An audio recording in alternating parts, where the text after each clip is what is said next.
Rohingya, Bangladeshi और पाकिस्तानी, ये तीनों हमारे देश के लिए सीरियस थ्रेट हैं। इससे पहले आप जाने कि ये लोग हमारे देश के लिए सीरियस थ्रेट कैसे हैं।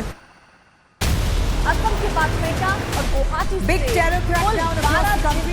Nadesh after Pakistani spy has been arrested in Panipat. Another suspected spy has been arrested in Kerala district. इससे पहले आपको ये जानना होगा कि रोहिंग्या आए कहां से हैं। इसके लिए आपको समय में पीछे चलना होगा।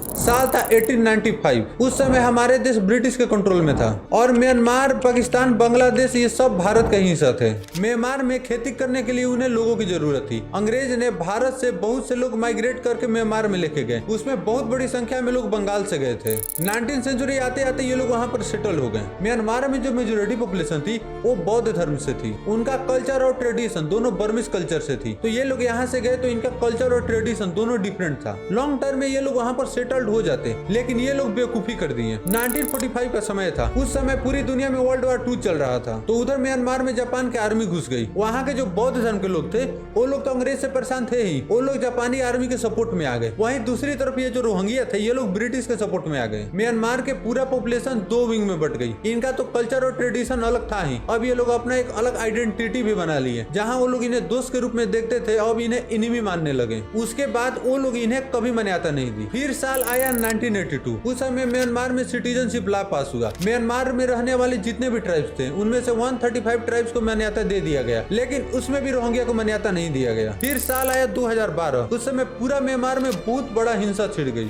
Dawn raid, and these were its victims.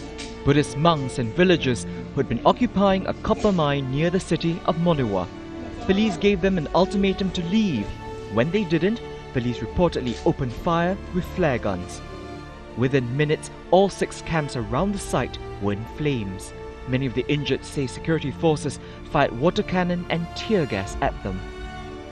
बहुत से लोग मारे गए और आर्मी को आगे आना पड़ा इसे कंट्रोल करने के लिए। फिर आर्मी ने पूरा म्यांमार में मिलिट्री लॉ लगा दिया और बहुत से लोग वहां से माइग्रेट भी कर गए। फिर साल आया 2017। उसके बाद तो वहां का पूरा सीन ही चेंज हो गया। 2012 में जो दंगा हुआ था उससे पहले जो भी हुआ था उसमें एक नया मिलिटेंट ग्रुप जन्म ले लिया था। ये मिलिटेंट ग्रुप 2017 में म्यांमार आर्मी पर अटैक करने लगती है तो उनके पास एक बहाना मिल जाता है इनको मारने का। फिर वो लोग बहुत बड़े तादाद पर इन्हें मारना शुरू कर देते हैं और ये लोग वहां से माइग्रेट होने लगते हैं। कुछ लोग इंडोनेशिया में जाते हैं, कुछ लोग बांग्लादेश में जाते हैं और कुछ लोग इंडिया में आते हैं। अब आप लोग सोच रहे होंगे कि ये लोग हमारे देश के लिए थ्रेट कैसे हैं। ये लोग तो खुद विक्टिम है। तो ये जो अरक्कन नाम का मिलिटेंट ग्रुप था इनका कुछ दिन पहले अलकायदा और ISIS से लिंक देखा गया है जो कि हमारे देश के लिए बहुत ज्यादा खतरनाक है। मान लो कि इन्हें अपने देश में रख भी लिए और उसमें से 2 या 3 भी आतंकवादी निकल गए तो फिर हमारे पूरे देश के लिए सिक्योरिटी थ्रेट बन सकता है और हमारे पूरे देश को बर्बाद कर सकते हैं ये। ओके गाइस, आज के लिए बस इतना ही। फिर मिलते हैं आपसे ऐसे ही एक और नए वीडियो में। तब तक के लिए देख रिकॉर्ड में कौन